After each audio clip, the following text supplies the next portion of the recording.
Miami Dolphins are coming to town Sunday Night Football, Monday morning/afternoon for me. But we're going to be watching. It's going to be electric. And man, these matchups are what it's all about. So let's dive into the five, look at those areas, as well as look at some other things connected to the Eagles matchup, as well as some future news that could be happening by way of trade. What's up, it's your boy Centron coming back at you with another analysis video in the Keiju. Not that's my real name. Like I said, Miami is on the slate. They're coming up soon. About 2 days, a day and a half, give or take, 1.75, whatever. But anyways, let's look at these matchups in the Eagles-Dolphins game. 5 of them to watch. Because, man, all these guys, 4-3-1, 4-2-7, 4-3-2. They're blazing fast, a track team out there, and they missing one of their 4x4 members. But first up, the Eagles cornerbacks versus the Dolphins insane speed at wide receiver. So see A.J. Brown here, and he's lagging behind, has the same number of receptions, but not 19.4 at a clip and 6 TDs. But he's doing just fine. He's averaging, 110, 15 or so yards a game, whatever, 120 maybe. But he's second in the league behind, a good distance behind Tyreek Hill, who, if he goes off in this game, could very well threaten the 1,000-yard mark, would be a record in 7 games, going over 1,000. But he gets a yard. It's cool in between the 20s, but I don't want to see him running, into the end zone. But it's going to be an insane matchup just because there's nobody who can, put on him. I haven't seen anyone be able to stop him one-on-one. You can get up in his face. I haven't, looked at each, play, the film, the cut-ups. But I'm sure that, if you get a solid jam and you are in good cloud coverage with your corner, safety over top, then, yeah, you can do some damage. But you guys have to be in lockstep, in perfect sync. Otherwise, this guy's he's just gonna break through the coverage, bust through, outrun it, and it's gonna end up being nothing. So I mean, bubble coverage, cloud coverage, triangle. He's found a way to escape all those with his amazing blazing speed. He's a hard dude to contain, man, and he can give you different looks, And it's crazy that last year, up until a certain point, he was just working off of his speed and athleticism, and still had 1,800 yards. Crazy. But it's not just him. It's Jalen Waddle, who wasn't even out there for that 70-yard burger they put up on the Denver Broncos' head. He runs a 4.32, had 75 for 13.56 in league leading 18.1 with 8 TDs last year. He can play in the slot as well. And we'll get to, the guy who's not even a receiver, but blazing out of the backfield. These guys are they're a headache because they get to the spots so fast. So to a store to a spot, he gets the ball out at, under 2.5 seconds, which is, crazy fast. And Jalen Hurts, I think, has the third or the second slowest time at 3.06 seconds. It's a great disparity. And, we'll get into why, he basically helps these guys so much. I already pretty much said it, but, that's for another segment. But, the receivers, they're so adept at getting in and out of their breaks fast and getting to the spots they need to be. So it's not that he's throwing to them directly. He's throwing to a radius which they're able to catch within that, area. And Tyreek has a great one because his speed allows him to burst in and out of cuts, be where he's not supposed to for the defense, getting on top of them and just making their lives difficult and hell. So hopefully, we can challenge them, take away his first read, and make him go through his progressions, make him find the third or fourth guy. If that's where he's going to be, that's fine. It better not be quick, fast, and in a hurry, because that's their game, and they play at warp speed. So hopefully we do I hate it, but this week I'm, amenable to it. The bend but don't break defense. We need to have our corners playing off, being able to read the quarterback size, but being in position still. And then, but mixing up the coverages. Some man, minority of the time, a minute amount of the time, and having them jam Tyreek, and then hopefully having a safety back there being able to help. I'm shading the coverage to his side. Other guys beat us, cool, but I'm not cool with having him just running roughshod through this freaking secondary. And given how patchwork we are, we're going to have 2 safeties out there. Edmonds, who's, replacing Reed Blankenship this week.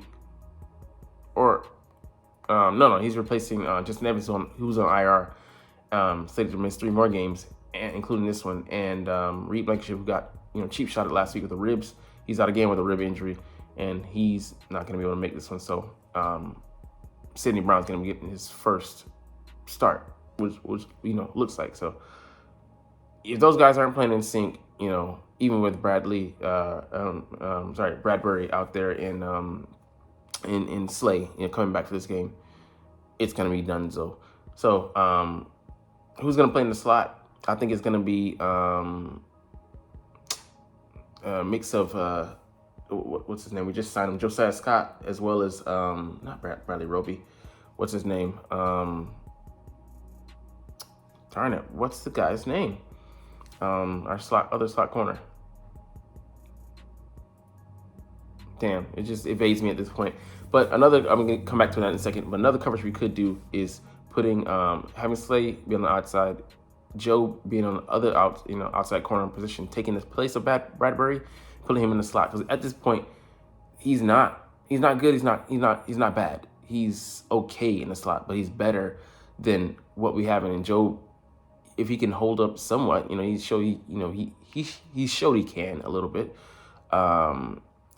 Better option than throwing out, Josiah Scott there, who's just going to get eaten freaking alive, but he's still better than the other option that I can't think of. It's coming to me later. It's going to come to me later. Anyways, don't come me on that. But number 2, the Eagles' run defense versus the Dolphins' rushing attack. So we have the number 2 run stuffing unit in the game right now, 63.5 yards or so. I don't even know who's number 1. I'm like, who's outranking us at this point? Because we're doing a damn bang up job at it. But we're suffering in the secondary because of that. I mean, not because of that, but in light of that, because they're not getting on the ground. They're going to go through the air. So the Dolphins ranking first in all of these categories: yards per game, yards per attempt, rushing TDs, rushes of 20 plus. A-Chain has got a lot to do with that. Rushes of 40 plus, he's got something to do with that too. And rushing fumbles. So that is the jarring one there. A-Chain running 4.32, but he's on IR right now. It's insane. He has 460 yards on 38 carries, 12.1. Those are receiver numbers, at freaking running back, and 5 TDs on the ground. But I wish he was out there just for the challenge, but kind of glad he's not out there. Mostert also fast, 75 for 425, 9 TDs on the ground and 2 TD catches. So he's not exactly chopped liver, and he kind of makes their ground game go. On the inside, I think zones, and they get it to him on the outside. So that's what they want to do. I don't think they're going to be able to do that. You saw last week a comparable back in Breece Hall. We were able to contain him, by sacrificing putting those 5 and 6 man lines out there. So we might do some somewhat similar, and I think it could actually help simplify things on defense for us with the the receivers and things. They like to spread the field, but we need to try. I mean, we're going to try as hard as we can to get to Tua, but hold up in coverage and let them be able to get to him. Hold, make him pat that ball, make him hold it, make him, hitch and have to go to his, like I said, the second, third, fourth guy. But yeah, Raheem, they're going to challenge us to try to, get on the edges, try some trickeration to get us, get them to spring one up the middle. Those linebackers, Nakobe Dean, this is a game we need you to read and react. And also, whoever's out there, Zach Cunningham or Nicholas Morrow. I don't know how their tight end is. I think he's decent, but also we're gonna need some coverage there because we're stretched in on the back end. Don't have too many pieces to play as far as versatility wise, but who knows? In those inside plays, it could be some James Bradbury covering, maybe like I said, slot guys, but could be this tight end as well. We don't know, but that run game they're gonna try to spring Mostert and use that that game breaking speed that he has. It's not A-Chain fast, but he's plenty fast. All right, where might the Eagles go? Feasting. So yeah, we have to get physical. So their line, he's out. A backup is in. I think Lum. He's a Jag. But I mean he's played solid as of late, but he's missed the last 2 games and he's limited. He was limited in practice leading up to this one. So how long is he going to be out there, and how long can he hold up? Jag, and say Jag. So this line is playing above expectations, and why is that? Because Tua's getting the ball at 2.3 seconds, which is insane. 2.35 or something like that. He's assisting in the line. They don't have to hold their blocks long because he's throwing to a spot. The receivers are there, and might have a chance to create turnovers because if the receiver isn't there, they slip, they get jammed, we reroute them. It could cause him to have to hold it, have to scan the field and go through another read suddenly. When he likes to go this first read, I mean, who doesn't? Especially if they're open, and that chance, we could get to him, hit the ball out, have him fumble, or make a bad decision and throw it to coverage. So, I mean, I really hate that Reed's not out there. He's our guy. He only have 2 picks in the secondary, one with being Slay and then the other being him. So in that Bucks game, yeah, it just sucks that one of your playmakers on defense, a guy who's comfortably grown into such a pivotal role already in his second year in the league. Reason why he was a 5-year starter at Middle Tennessee State. The guy puts in work. So you like your chances with Hassan Reddick going against this guy, especially as of late. He's been hot, and then these guys on the interior have to deal with Fletcher Cox, Milton Williams, and the reinvigorated, revitalized, back for this game, Jalen Carter, the bread man, as they call him. I don't know why they call him that, but he's gonna make a hell lot of bread, when he gets paid. But and he's injured. You're gonna have to hold up, man. It's gonna be tough. So and then Josh Sweat going against this replacement level guy. We should eat, but it depends on how we can delay them, and then when they have to change up strategy to hold the ball longer. It could be a tough day for these boys, but we have to get there, move them off the spot, and affect Tua and his throwing motion and his throwing time and anticipation. All right, the Eagles receiver versus the Dolphins corner. So similar to last week, man. Jalen Ramsey's not going to be out there. Meniscus, he's healed up, but they're just holding him out just in case. Xavier Howard, he's going to be out there, but he's not going to be 100% dealing with a groin injury. We'll get to that later. But the guy, he's a pick magnet. 29 career picks in 93 games. But if he's not able to go, it'll be Eli Apple, Kader Coho, and Perry Nickerson. And you like those matchups, but still, we'll get to that next. But it still doesn't mean we can abandon one half of our attack, which should be the main focus. We should be the bread and butter, which would make everything else go. But we've been doing it in the reverse because we like the matchups, and our eyes got wide and big. We were salivating at the chance of going against those guys last week, and you saw what happened. Yeah, A.J. Brown went off, but you saw what happened when other guys don't, they make mistakes. They're not able to carry their weight. Things fall apart. And, as great as A.J.'s day was, Jalen's stats were through the first three quarters, it caused things to break down. He eventually started seeing ghosts and, doubting his protection because we weren't taking, the weight off of him with the run game. And balanced attack, 14 attempts, from your running backs is not enough. You got to scheme. You got do what you can to get that attack balance so that we can incorporate the play actions, incorporate some of the the RPOs, the zone reads will actually be effective. Run that little piston pony formation to cause some consternation with the Miami Dolphins defense. So you got to vary the looks. We're way too predictable. And even the Jets, I think the corner, the safety, Adam said that they knew what was coming. So I mean, that's just, even if it's not true, it's just too many people have been saying similar shit like that, for it to not stink. And the Eagles O-line versus the memory of Week 6, basically us not being able to have a run game at all. The Jets, who struggled, they up to that point allowed 4.5, a healthy average for a running back, and we averaged 2.2, which is pathetic. We got beat up, up front, and just running away from the run game, pun intended, just really set that game plan back, and it really didn't give Jalen a chance to really do much, outside of just run for his life, feel pressure, because it's not even that they blitz. They got 40%, pressured on 40% of his dropbacks with, just the front four, which, just is sad. That means they could just tee off because they knew passes were coming, because we passed it 45 and he ran on, half a dozen or so, that means that 50 plus pass plays were called. And all the career games where he has 40 plus, he has lost them all. I mean, I'm not a maven for history. I'm not like a stickler for history, but you got to look at the numbers. Follow analytics. We believe in and trust in them. Look at those, So, anyways, man, those are the matchups. We're getting to a couple more things.